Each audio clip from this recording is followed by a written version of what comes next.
La Beata Infernal.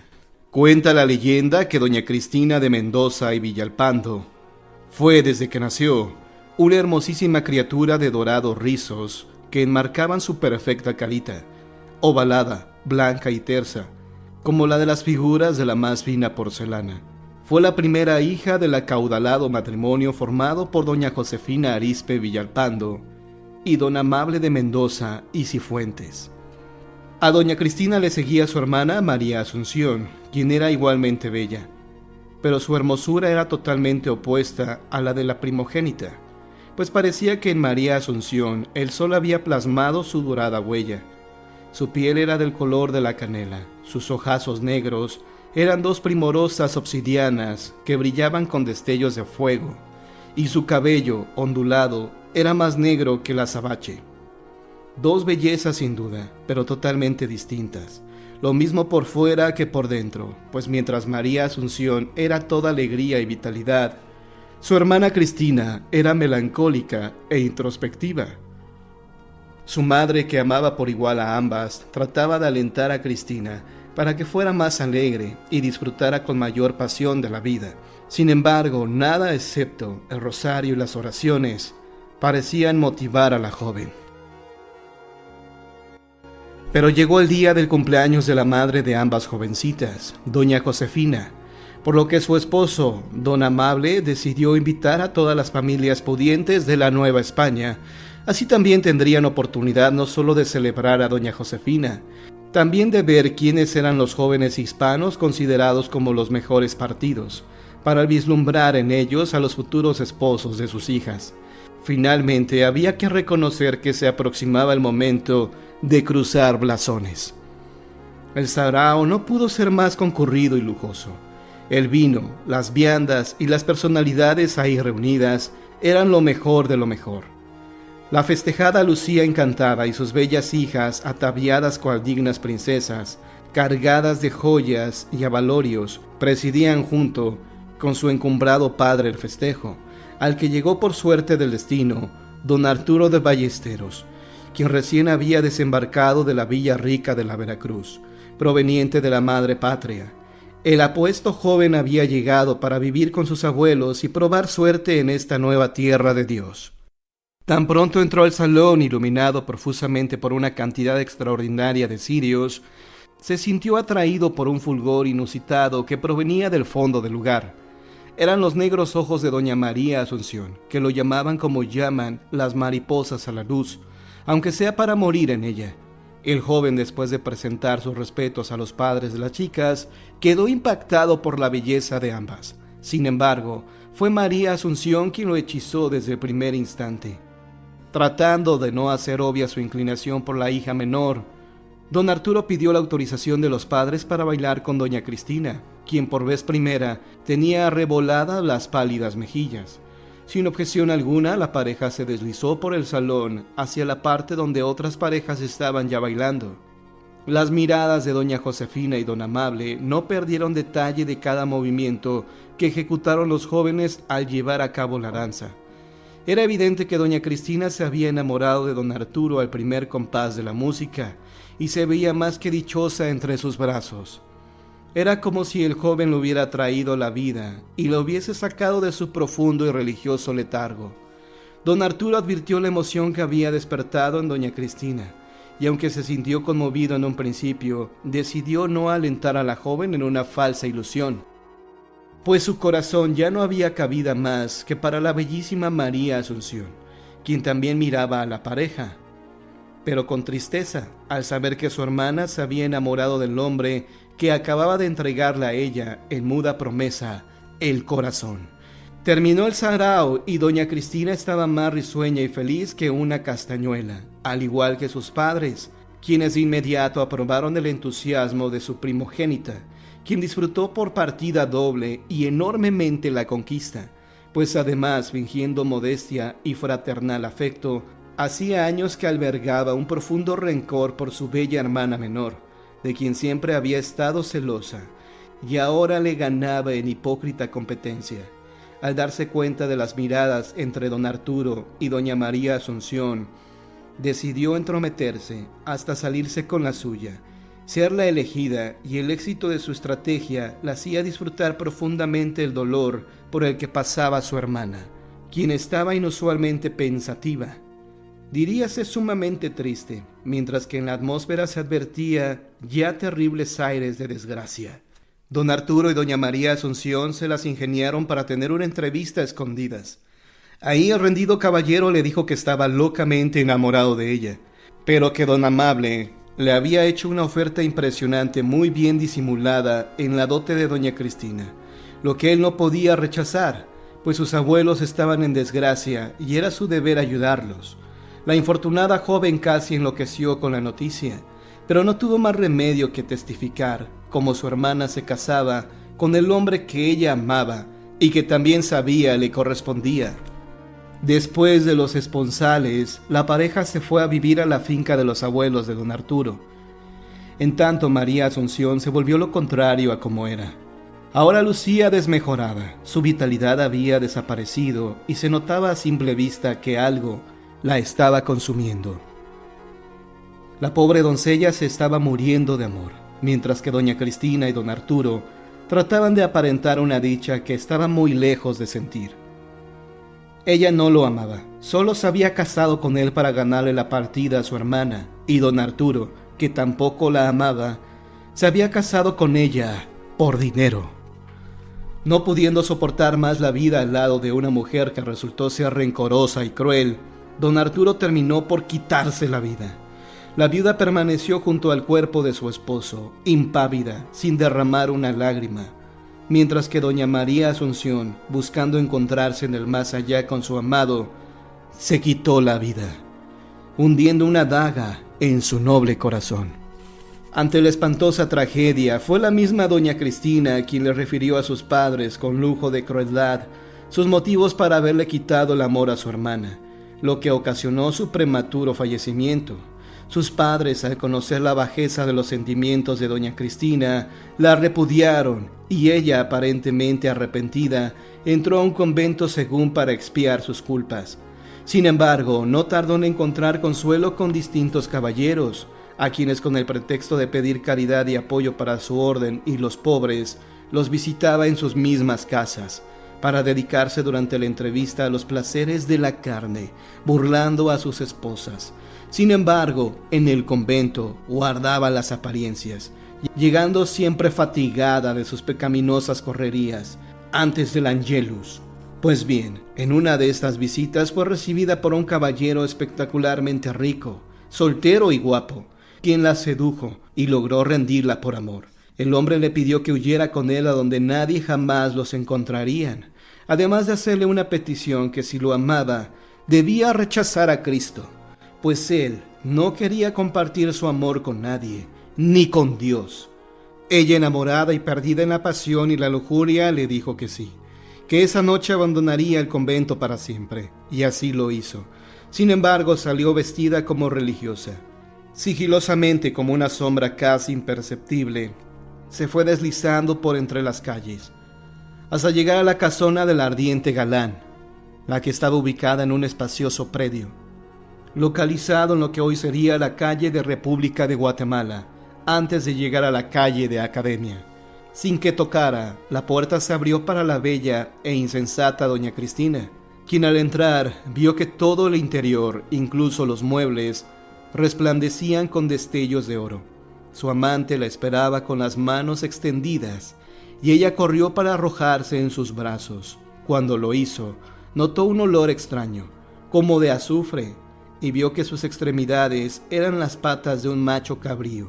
Tarde se dio cuenta doña Cristina que se había convertido en amante del mismísimo diablo. Horrorizada, trató de retroceder, pero no pudo.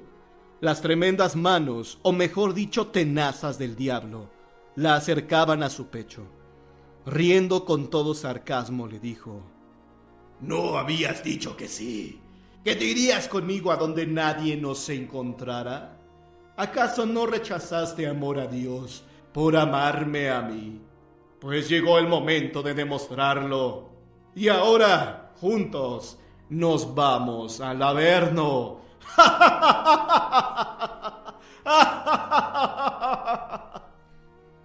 y abrazó a la joven, quien se calcinó en ese abrazo en tan solo minutos. Los vecinos, al escuchar los gritos, salieron a ver qué pasaba.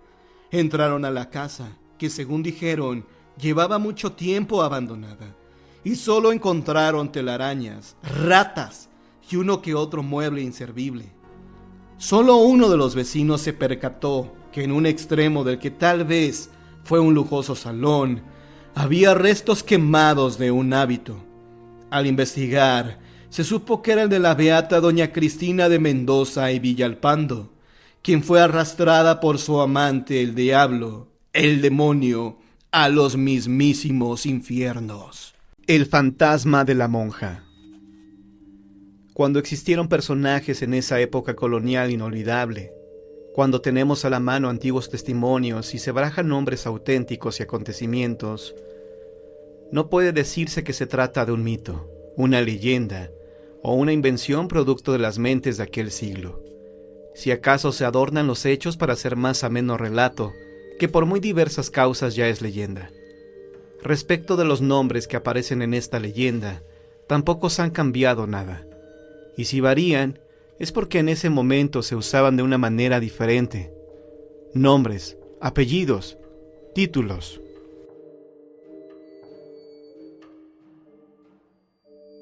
Durante muchos años, y según consta en las actas del muy antiguo convento de la Concepción, que hoy se localizaría en la esquina de Santa María la Redonda y Belisario Domínguez, las monjas enclaustradas en tan lóbrega institución vinieron sufriendo la presencia de una blanca y espantable figura que en su hábito de monja de esa orden veían colgada de uno de los arbolitos de durazno que en ese entonces existía. Cada vez que alguna de las novicias o profesas tenían que salir a alguna misión nocturna y cruzaban el patio y jardines de las celdas interiores, no resistían la tentación de mirarse en las cristalinas aguas de la fuente que en el centro había, y entonces ocurría aquello. Tras ellas, balanceándose al soplo ligero de la brisa nocturnal, veían aquella novicia pendiente de una soga, con sus ojos salidos de las órbitas, y con su lengua como un palmo, fuera de los labios retorcidos y resecos, sus manos juntas y sus pies con las puntas de las chinelas, apuntando hacia abajo. Las monjas huían despavoridas clamando a Dios y a las superioras, y cuando llegaba ya la abadesa o la madre tornera, que era la más vieja y la más osada, ya aquella horrible visión se había esfumado. Así noche a noche y monja tras monja, el fantasma de la novicia colgando del durazno fue motivo de espanto durante muchos años.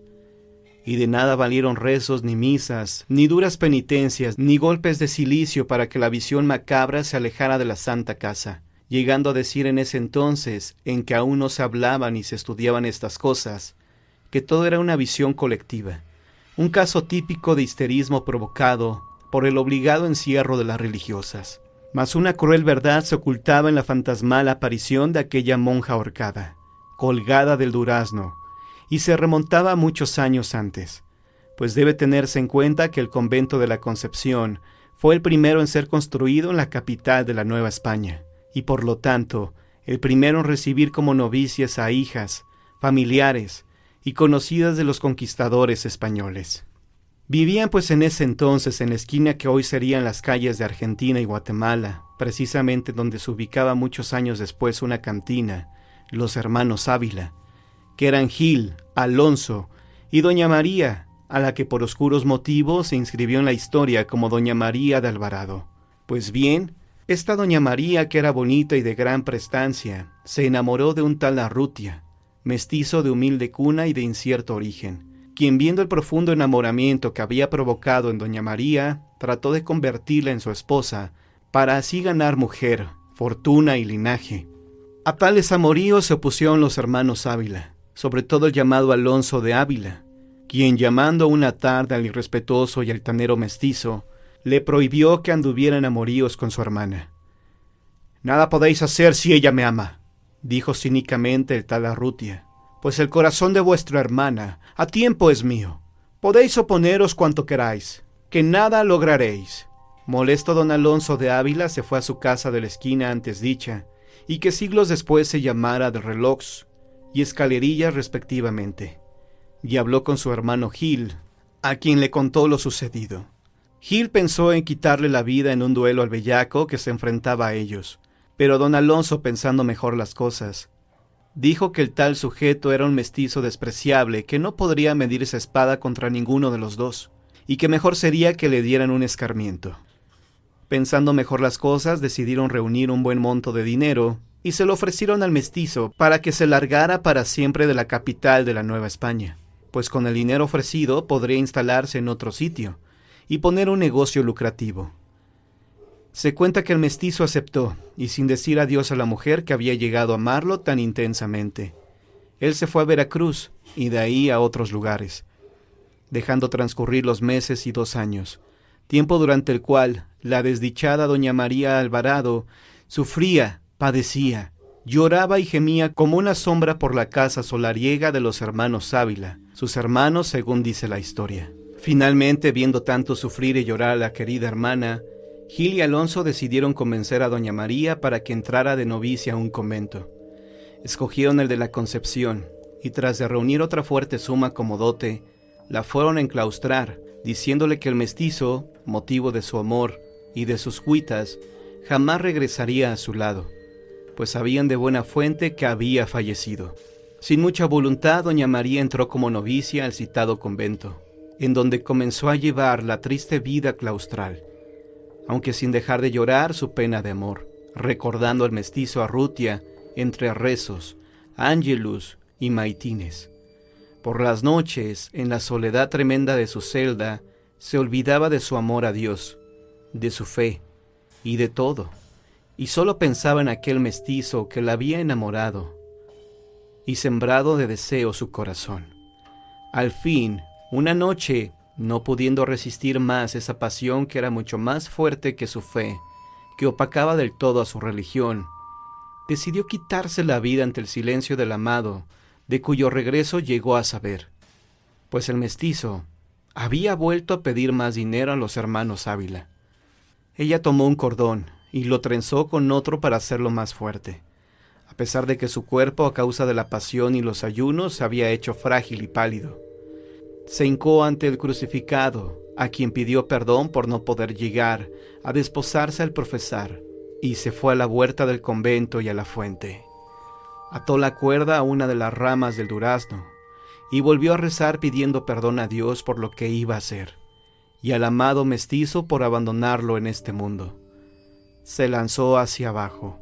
Sus pies golpearon el brocal de la fuente, y ahí quedó basculando, balanceándose como un péndulo blanco, frágil, movido por el viento. Al día siguiente, la madre portera, que fue a revisar los gruesos picaportes y herrajes de la puerta del convento, la vio colgando ya sin vida. El cuerpo ya tieso de María de Alvarado fue bajado y sepultado esa misma tarde en el cementerio interior del convento, y ahí pareció terminar aquel drama amoroso. Sin embargo, un mes después, una de las novicias vio la horrible aparición reflejada en las aguas de la fuente. A esta aparición siguieron otras, hasta que las superiores prohibieron la salida de las monjas a la huerta después de puesto el sol. Tal parecería que un terrible sino, el más trágico, perseguía a esta familia. Vástagos los tres de doña Leonor Alvarado y de don Gil González Benavides, pues ahorcada doña María de Alvarado en la forma que antes queda dicha, sus hermanos Gil y Alonso de Ávila se vieron envueltos en aquella conspiración, o azonada encabezada por don Martín Cortés, hijo del conquistador Hernán Cortés, y descubierta esta conjura, fueron encarcelados los hermanos Ávila, juzgados sumariamente y sentenciados a quitarles la vida, el 16 de julio de 1566, montados en cabalgaduras vergonzantes, humillados y vilipendiados. Los dos hermanos Ávila, Gil y Alonso, fueron conducidos al patíbulo, en donde fueron degollados. Fueron conducidos al patíbulo, donde les quitaron la vida, por órdenes de la Real Audiencia, y en mayor castigo la osadía de los dos Ávila. Su casa fue destruida, y en el solar que quedó se aró la tierra y se sembró con sal.